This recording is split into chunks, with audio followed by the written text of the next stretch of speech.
I'm sorry. You can't have it anywhere around the podium. You're welcome to record it.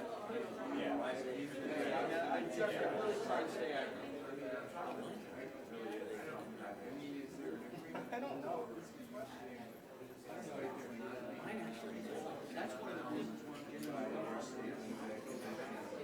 I'm sorry. We'll let you guys know about presentments after the press conference.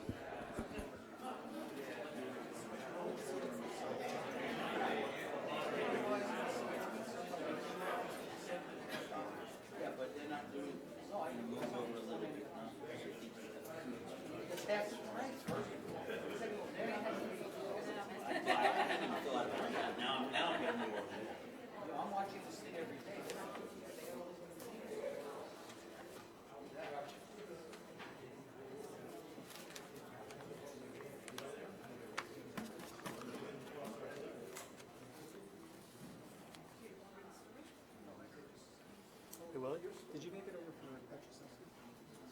It's just, Oh, can you say that again? That's very impressive. Now, what are you asking? No, when was that? I thought that was where it happened. Can I tell you what one was?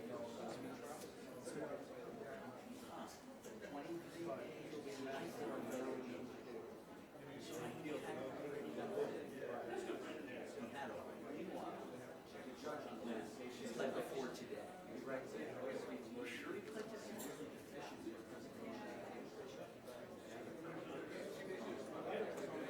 Because there was a Rochester proceeding at 10:30. I mean, they listed 50 mistakes this judge. Well, I mean, really? I said that.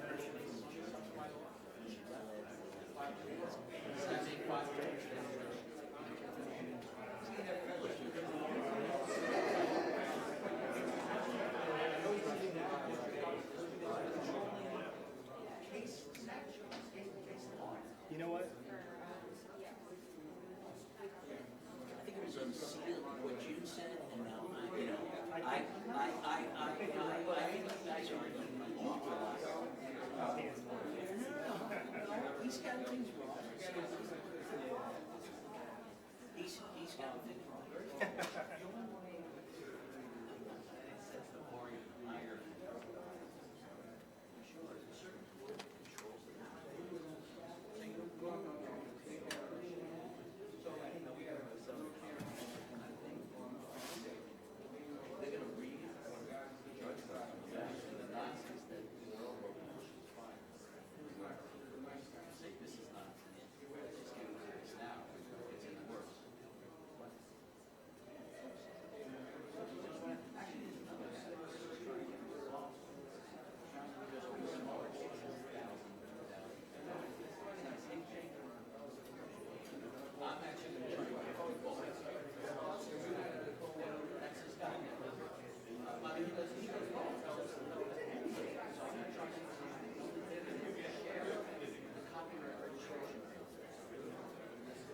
We'll start in about 2 minutes. 2 minutes.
Good afternoon. I'm Jeff Berman, the U.S. Attorney for the Southern District of New York. Today, we announced the first ever drug trafficking charges against a pharmaceutical company and two of its executives for illegally distributing prescription drugs that help fuel the opioid epidemic. Rochester Drug Co-operative, or RDC, is one of the nation's largest drug distributors. From 2012 to 2017, it shipped tens of millions of highly addictive oxycodone pills and fentanyl products to pharmacies that it knew were illegally dispensing narcotics. Earlier today, my office filed a criminal information and civil action against RDC, charging it with unlawfully distributing oxycodone and fentanyl, defrauding the Drug Enforcement Administration, and failing to report suspicious orders to the DEA. This office has entered into a deferred prosecution agreement and consent decree with RDC, which has admitted to its misconduct. RDC has agreed to pay a substantial penalty, be supervised by a monitor, and make significant reforms to its compliance program. And today also, RDC's former CEO, Lawrence Dowd, is in custody and will be presented to a judge in the Southern District of New York this afternoon. Dowd is charged with conspiring to distribute oxycodone and fentanyl and with conspiring to defraud the DEA. Dowd led RDC during the entire period of the charged conspiracy and, as alleged, personally directed and profited from much of its criminal activity. RDC's former chief of compliance, William Petruszewski, pled guilty to those charges last Friday, and he is cooperating with the government. As Dowd himself was aware, this country is in the midst of a prescription drug abuse epidemic, as addiction, overdoses, and deaths associated with non-medical drug use has risen dramatically. This epidemic has been driven by greed. As alleged, Dowd cared more about profits than the laws intended to protect human life.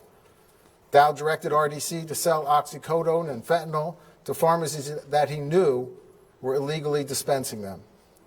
The law requires pharmaceutical distributors like RDC to maintain effective controls to prevent the illicit distribution of controlled substances. Distributors also must report to the DEA suspicious orders that they receive from pharmacies. But as alleged, under Dowd, RDC broke those laws. RDC routinely prioritized sales over compliance and distributed tens of millions of oxycodone pills and other controlled substances to pharmacies that diverted drugs. Many of RDC's pharmacies raised red flags of diversion, blatant signs that they were selling oxycodone and fentanyl illegally. Red flags such as dramatic increases in the volume of controlled substance orders, pharmacy customers paying cash for their oxycodone, pharmacy customers who travel from one state to another state to fill their prescriptions, customers submitting prescriptions filled out by doctors who were under investigation by law enforcement officials and on RDC's watch list of physicians. But the red flags did not slow RDC's distribution. At Dowd's direction, the company's oxycodone and fentanyl distribution increased dramatically from 2012 to 2016. As alleged, Dowd directed RDC to supply pharmacies without doing any due diligence on them. He didn't care about their prescribing numbers, their customers, or the doctors they filled for.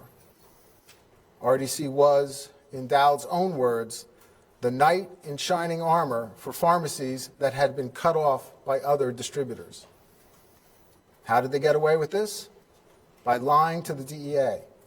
RDC had a program to identify potential suspicious orders. At the direction of Dowd, it falsely told the DEA that it would hold those orders and investigate them and report confirmed suspicious orders to the DEA. But that is not what RDC did. From 2012 to 2016, RDC flagged more than 8,000 orders as potentially suspicious, It rarely held or investigated them, and as alleged, RDC only reported 4 suspicious orders to the DEA. And as you can see from this chart, from 2012 to 2016, RDC's sales of opioids skyrocketed. In 2012, RDC sold 4.7 million oxycodone pills to pharmacies. By 2016, that number was 42.2 million, an increase of 800%. And the sales of fentanyl increased even more dramatically. In 2012, RDC sold 63,000 doses of fentanyl to pharmacies, and in 2016, that number increased to 1.3 million, an increase of 2,000%. And many of these sales went to pharmacies that Dowd knew were illegally dispensing narcotics. Indeed, from 2012 to 2016, RDC's internal compliance system flagged 8,300 orders from pharmacies as potentially suspicious. So how was this able to continue? Because RDC did not inform the DEA. From 2012 to 2016, RDC reported just 4 suspicious orders to the DEA. So that's how they did it. Why did they do it? The answer is greed. During the period alleged in the indictment, RDC generated $1.2 billion of revenues from the sale of controlled substances. And Dowd's compensation was tied to that revenue. From 2012 to 2016, Dowd compensation more than doubled. In 2016, Dowd made over $1.5 million, an increase of 127% from his compensation in 2012.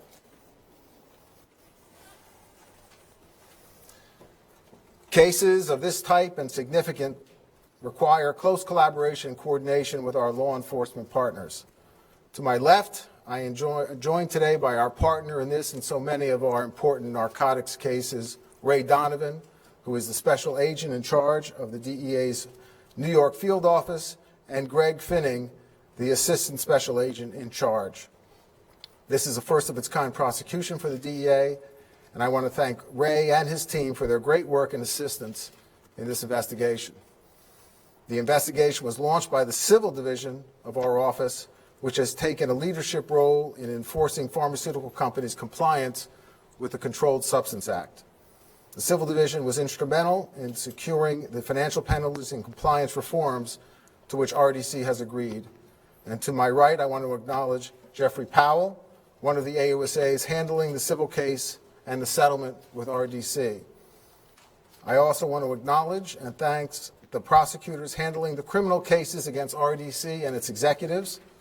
To the right of Mr. Powell is Nick Rose, Tony Pellegrino, Stephanie Lake, Alexi Rothman, and the co-chiefs of our narcotics unit who supervised this investigation, Sean Crowley and George Turner. Thank you all very much. This prosecution is the first of its kind. It is the first time executives of a pharmaceutical distributor and the distributor itself have been charged with drug trafficking. Our office will do everything in its power to bring to justice anyone responsible for unlawfully fueling this opioid epidemic, and that includes executives who illegally distribute drugs from their boardrooms. And now I'd like to invite to the podium Ray Donovan. Thank you. Good afternoon. Today is a pivotal moment in our fight against opioid suppliers responsible for causing tens of thousands of deaths each year. This is the first time a pharmaceutical company is facing criminal drug charges. Rochester Drug Co-operative, including 2 executives, are being charged for narcotics violations, a failure to file suspicious orders, and defrauding the U.S. government. Before I begin, I would like to applaud the Southern District of New York on their exceptional work during this investigation. It truly is unprecedented. This investigation will be used as a model to show the persistent efforts by DEA and the U.S. Attorney's Office to hold pharmaceutical companies accountable for their noncompliance, which empowers illicit opioid distribution, abuse, addiction, and related overdose deaths that are plaguing our nation. America has been hit twofold: by way of Mexican cartels trafficking and distributing heroin and fentanyl throughout the United States, and by the noncompliance of pharmaceutical companies who put profits above people's, above their lives. That has resulted in the worst drug crisis in U.S. history. DEA's job is to enforce the Controlled Substance Act, be it dismantling drug trafficking organizations on the street or investigating the diversion of controlled substances. Our job is to save lives. Our investigation into RDC compliance practices unveiled a criminal element of denial. During the investigation period, more lives were taken by drug overdoses than ever before, and RDC turned a blind eye to their own compliance procedures and their obligations under the CSA. The DEA Tactical Diversion Squad in Westchester conducted copious interviews, reviewed tens of thousands of RDC documents, and conducted audits resulting in finding RDC systematically was non-compliant. RDC did not conduct due diligence on new customers for fear of losing their business. RDC swept customers' red flags under the rug when releasing orders. RDC was more loyal to customers, i.e. the pharmacies, than to the public health when not reporting suspicious orders or customers. In fact, one employee compared some of their customers' requests for extremely large orders of controlled substances as sticks of dynamite waiting for the DEA to light the fuse. Let me repeat that, because it shocks me that a compliance auditor described pharmacies as sticks of dynamite waiting for the DEA to light the fuse. And RDC did not heed the warning nor terminate those customers. If the pharmacies were sticks of dynamite, what is RDC? A warehouse of dynamite. Pharmaceutical distributors' responsibility is to purchase prescription medicines and other medical products directly from the pharmaceutical manufacturer for distribution centers. The role is to safeguard prescription medication until it gets into the right hands for the right reasons, to help sick who need their medication. RDC did not do that. RDC did not do their job as gatekeepers of prescription medication at the most dire time of mass addiction, allowing for widespread diversion of prescription medication. Again, I commend the U.S. Attorney's Office of the Southern District of New York on their exceptional work. I would also like to congratulate the members of DEA's Tactical Diversion Squad in Westchester, who led the investigation. The TDS team is comprised of special agents, diversion investigators, and officers from the DEA, Westchester County Police Department, Town of Orangetown Police Department, Rockland County Sheriff's Office, Woodbury Police Department, Yonkers Police Department, New Windsor Police Department, and Putnam County Sheriff's Office. Thank you. We'll take your questions. Yes. Forgive me if I missed this, are any of the pharmacies themselves? No, the company, the pharmacy company that is charged is RDC. But the individual pharmacies they sold to? Well, in the past, this office has brought prosecutions against pharmacies and doctors prescribing drugs, oxycodone and fentanyl to those pharmacies, and there are several examples of doctors and pharmacists being charged and convicted. Yes. Why did you let RDC get out and defer prosecution instead of pleading guilty? What was the downside of having them plead to the crime that they committed? Well, we believed that RDC could be reformed through a kind of rigorous increase in their compliance program, through a reorganization of the board of directors that requires 2 independent directors, and through a monitor that would be placed at the company to ensure that its conduct is appropriate and meeting all of its obligations. And the other side to indicting is the risk that the company would go out of business, and there are hundreds of individuals employed by RDC who would lose their jobs in that case. I'm trying to ask about what are the specifics of why a guilty plea would have threatened their business, why they couldn't just reform themselves after pleading guilty instead of after deferred prosecution. How would a guilty plea hurt their business? Well, there's always the risk with respect to licensing from the DEA, and of course, Ray Donovan can speak more directly to that, but there are implications to a plea of guilty that could impact their ability to stay into business. Yes? Did the investigation look at whether any overdose deaths occurred? There are no overdose deaths charged in the instruments. Was there any Yes. verification that Dowd himself received from the pharmaceutical manufacturers, that he ever received any sort of additional compensation or any sort of perks for ramping up the distribution of the drugs? There is no allegation in any of the instruments that Dowd received compensation beyond what he was provided by RDC, but I'll note that that compensation increased dramatically from 2012 to 2006, and it more than doubled, and in 2016 he was making over $1.5 million. Yes. Sure. New York State Attorney General Patricia James recently announced an action against Purdue as a manufacturer of opioids. I'm just wondering, is that something that your office is, are you working, would you work with her, and are you looking at that further up the chain?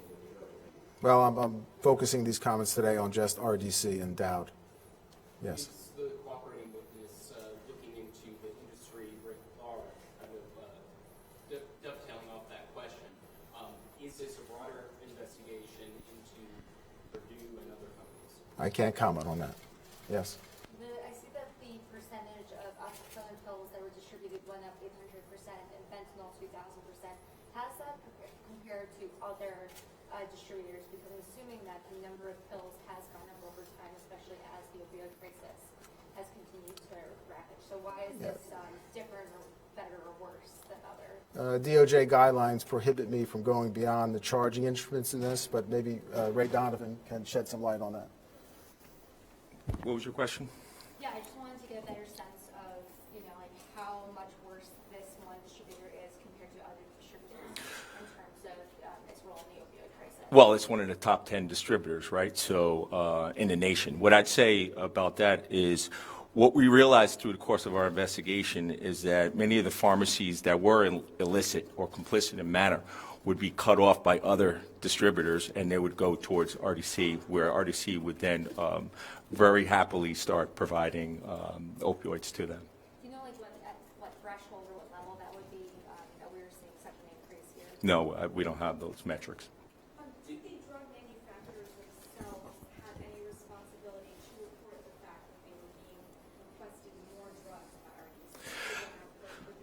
So under the CSA and under Title 21